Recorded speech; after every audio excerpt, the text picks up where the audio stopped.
ఎవరి సుప్రీంకోర్టు విశ్రాంత న్యాయమూర్తి, రిటైర్డ్ జస్టిస్ ఆఫ్ సుప్రీంకోర్టు, అలాగే ఎవరి మాజీ అడ్వకేట్ జనరల్ ఎవరో మీకు నేను వెల్లడిస్తా. కాకినాడ పోర్టు వ్యవహారంలో ఒక కొత్త విషయం తెలిసింది. దీని సందర్భం ఏంటో వివరిస్తా. ముందు కాకినాడ పోర్టు, కాకినాడ సెజ్ ఈ రెండింటి ఓనర్ అయినటువంటి కేవీ రావు, కర్నాటి వెంకటేశ్వరరావు అనే ఆయన్ని బెదిరించి అరబిందో సంస్థ వాళ్ళు వాటిని లాగేసుకున్నారు, ఏదో కొంచెం ముట్ట చెప్పి అనేది ఆరోపణ. ఈ మేరకి కేవీ రావు కంప్లైంట్ ఇచ్చాడు ఏపీసీఐడి వారికి. వారు కేసు నమోదు చేసి విచారిస్తున్నారు. ఈ సందర్భంలో నిందితుల్లో ఒకరైన విక్రాంత్ రెడ్డి, ఆయన A1గా ఉన్నాడు ఇందులో, అక్యూజ్ నెంబర్ 1. ఆయన హైకోర్టుకు వెళ్ళాడు, నాకు యాంటిసిపేటరీ బెయిల్ కావాలి అని. కేవీ రావు గారి ఆరోపణ ఏంటంటే, విజయసాయి రెడ్డి అల్లుడు కంపెనీ అయినటువంటి అరబిందో వాళ్ళు నన్ను బెదిరించి అప్పటి జగన్మోహన్ రెడ్డి ప్రభుత్వం అండతోటి నా పోర్టుని, నా స్పెషల్ ఎకనామిక్ జోన్ని లాగేసుకున్నారు అని.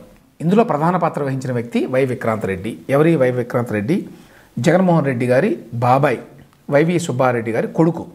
ఈ ఆరోపణలో ముఖ్యమైన విషయం ఏంటంటే, అంతకుముందు కేవీ రావుని ఏ విధంగా జగన్మోహన్ రెడ్డి ప్రభుత్వం బెదిరించింది అంటే, పోర్టు మీద పీకేఎఫ్ శ్రీధర్ అండ్ సంతానం అనే ఆడిటింగ్ కంపెనీతోటి ఆడిటింగ్ చేయించి మీరు ప్రభుత్వానికి 965 కోట్ల రూపాయలు ఎగ్గొట్టారు అనేటువంటి ఒక రిపోర్ట్ ఇప్పించారు. మీరు కనుక మాకు అమ్మకపోతే, మీ చెప్పిన వాళ్ళకి అమ్మకపోతే 965 కోట్ల రూపాయలు కట్టాలి ఫైన్గా, ప్లస్ మీరు వైలేషన్ చేశారు అనేటువంటి పేరుతోటి మిమ్మల్ని, మీ కుటుంబ సభ్యుల్ని కూడా తీసుకెళ్ళి బొక్కలా వేస్తాం, మీకు అది కావాలా, లేదు మాకు అమ్ముతారా అని బెదిరించారు అనేది కేవీ రావు గారి ఆరోపణ. ఇందులో కీలకమైన అంశం ఏంటంటే, 965 కోట్ల రూపాయలు మీరు ప్రభుత్వానికి ఎగ్గొట్టారు అని ఆడిటింగ్ కంపెనీ ద్వారా ఇప్పించినటువంటి రిపోర్టు. ఇప్పుడు జగన్మోహన్ రెడ్డి ప్రభుత్వ ఆధ్వర్యంలో విజయసాయి రెడ్డి గారు, విక్రాంత్ రెడ్డి గారు వీళ్ళంతా బలవంతం చేసి తీసేసుకున్నారు, బాగానే ఉంది. కానీ ఈ 965 కోట్ల రూపాయలు మీరు ప్రభుత్వానికి చెల్లించాలి అన్నారు కదా, మరి కొత్తగా తీసుకున్న వాళ్ళు కూడా చెల్లించాలి కదా అప్పుడు. అయితే ఇక్కడ ఏం చేశారంటే ఒక గమ్మత్తు, వీళ్ళు ఎక్వైరీ చేసిన తర్వాత కాకినాడ పోర్టుని 480 కోట్లకి, కాకినాడ సెజ్ని 12 కోట్ల రూపాయలకి లాగేసుకున్న తర్వాత అంతకుముందు ప్రభుత్వం డిమాండ్ చేసినటువంటి 965 కోట్ల రూపాయలని 9 కోట్ల రూపాయలకి తగ్గించారు. చూడండి, ఎక్కడ 965 కోట్లు, ఎక్కడ 9 కోట్లు. 9 కోట్లు ప్రభుత్వానికి కడితే చాలు, మాఫీ అయిపోతుంది అంతా. 965 కోట్లు కట్టకల్లా. ఎందుకని? ఇప్పుడు వీళ్ళ చేతుల్లోకి వచ్చింది కాబట్టి. ఇందులో ఇప్పుడు తాజా ట్విస్ట్ ఏంటంటే, ఏపీ హైకోర్టులో విక్రాంత్ రెడ్డి యాంటిసిపేటరీ బెయిల్ విచారణ జరుగుతున్నప్పుడు విక్రాంత్ రెడ్డి తరఫున లాయర్ టి నిరంజన్ రెడ్డి గారు ఏం చెప్పారంటే, అప్పుడు జగన్మోహన్ రెడ్డి గారి ప్రభుత్వం ఎందుకు 965 కోట్లని 9 కోట్లుగా తగ్గించిందంటే, ఈ మేరకి మేము ఒక సుప్రీంకోర్టు విశ్రాంత న్యాయమూర్తి మరియు ఒక మాజీ అడ్వకేట్ జనరల్ న్యాయ సలహా తీసుకున్నాము. వారిచ్చిన న్యాయ సలహా ప్రకారం 965 కోట్ల రూపాయలని 9 కోట్లకు తగ్గించాము అని జస్టిఫై చేసుకున్నారు. ఎవరి సుప్రీంకోర్టు విశ్రాంత న్యాయమూర్తి, రిటైర్డ్ జస్టిస్ ఆఫ్ సుప్రీంకోర్టు, అలాగే ఎవరి మాజీ అడ్వకేట్ జనరల్ ఎవరో మీకు నేను వెల్లడిస్తా. ఈ సుప్రీంకోర్టు విశ్రాంత న్యాయమూర్తి జాస్తి చలమేశ్వర్ గారు. జస్టిస్ చలమేశ్వర్ గారు రిటైర్ అయిన తర్వాత జగన్మోహన్ రెడ్డి ప్రభుత్వానికి చాలా దగ్గరయ్యారు అనే విషయం అందరికీ తెలుసు. చాలాసార్లు జగన్మోహన్ రెడ్డి గారితో వేదికలను పంచుకున్నారు, లంచ్ కూడా చేశారని వార్తలు వచ్చినాయి అప్పట్లో. ఆ తర్వాత జస్టిస్ చలమేశ్వర్ గారి అబ్బాయి జాస్తి నాగభూషణం గారిని ఎడిషనల్ అడ్వకేట్ జనరల్గా నియమించారు. Along with another additional advocate general Ponnavolu Sudhakar Reddy. ఆయనతో పాటు ఈయన కూడా పెట్టారు, ఇద్దరిని పెట్టారన్నమాట. ఆయన ఎక్కువ కాలం లేడు, బహుశా 1 సంవత్సర కాలమే ఉన్నాడు. కానీ చాలా కేసుల్లో ఆయన పేరు కూడా పెట్టి ఆయన కూడా భారీగా ముట్ట చెప్పింది జగన్మోహన్ రెడ్డి ప్రభుత్వం అని అప్పట్లో పేరు. సో ఈ జస్టిస్ చలమేశ్వర్ గారు ఇచ్చినటువంటి న్యాయ సలహా మేరకు 960 కోట్ల రూపాయలు ఏదైతే డిమాండ్ నోటీస్ ఇచ్చారో కాకినాడ పోర్టుకి, దాన్ని అరబిందో వారు ఎక్వైరీ చేసిన తర్వాత 9 కోట్లకు తగ్గించారు అనేది ఇప్పుడు ఎక్స్ప్లెనేషన్.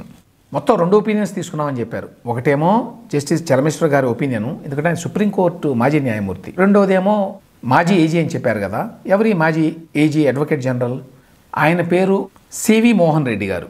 ఈ మోహన్ రెడ్డి గారు వైఎస్ రాజశేఖర రెడ్డి గారి హయాంలో అడ్వకేట్ జనరల్గా పనిచేశారు.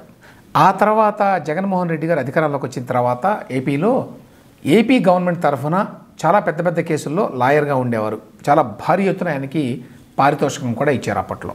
సో వీరిద్దరి న్యాయ సలహా ప్రకారం జగన్మోహన్ రెడ్డి గారి ప్రభుత్వం 965 కోట్ల రూపాయల డిమాండ్ నోటీస్ని కాకినాడ పోర్టుకి 9 కోట్లకు తగ్గించింది.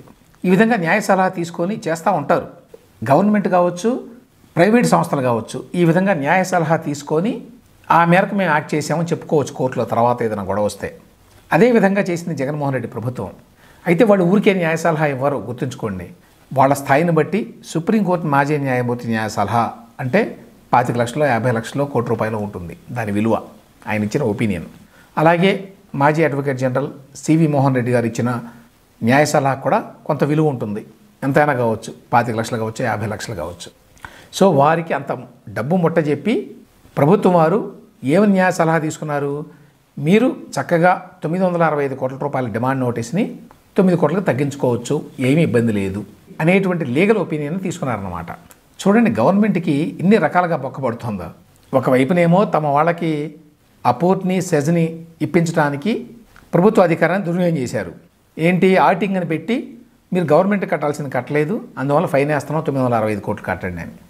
ఆ తర్వాత ఎక్వైరీ చేసేసుకొని అప్పుడు న్యాయ సలహా పేరుతోటి కోట్ల రూపాయలు వారికి ముట్టజెప్పి ప్రభుత్వ ఖజానా నుంచి, ప్రజలు కట్టేటువంటి పన్నుల నుంచి వాళ్ళకి కట్టి వీళ్ళకి కావాల్సినట్టుగా ఒక ఒపీనియన్ ఏంటి, 965 కోట్లని 9 కోట్లు చేయొచ్చు, ఏమి ఇబ్బంది లేదు అని. ఈ విషయం వీళ్ళు చెప్పలేదండి. స్వయంగా విక్రాంత్ రెడ్డి లాయర్ అయిన టి నిరంజన్ రెడ్డి గారు, ఈయన ఎస్ నిరంజన్ రెడ్డి గారు కాదు, అంటే వైఎస్ఆర్సీపీ ఎంపీగా ఉన్నారు కదా, జగన్మోహన్ రెడ్డి కేసులన్నీ వాదిస్తారు, ఆయన కాదు, మరొక న్యాయవాది వీరు టి నిరంజన్ రెడ్డి. ఈయన కూడా చాలా కేసులు వాదించారు జగన్మోహన్ రెడ్డి గారివి ఆయన. సో ఏ విధంగా ప్రభుత్వ అధికారాన్ని దుర్వినియోగం చేసి, ఆ దుర్వినియోగం చేయడం కోసం మళ్ళీ ప్రభుత్వ ఖజానా నుంచి డబ్బులు ఖర్చు పెట్టి తమ వాళ్ళకి డబ్బులు ఇచ్చుకొని ఇన్ని రకాలుగా ఇన్ని వైపుల నుంచి దగా దోపిడీ చేశారు రాష్ట్రాన్ని అని చెప్పడానికి ఈ కాకినాడ పోర్టు, కాకినాడ సెజ్ ఈ రెండో ఉదాహరణ. ఇప్పుడు ఈ కేసుని ఏపీ హైకోర్టులో జస్టిస్ కె శ్రీనివాసరెడ్డి గారు వింటున్నారు. ఆయన తీర్పును వాయిదా వేశారు. ఏం జరుగుతుందో చూడాలి.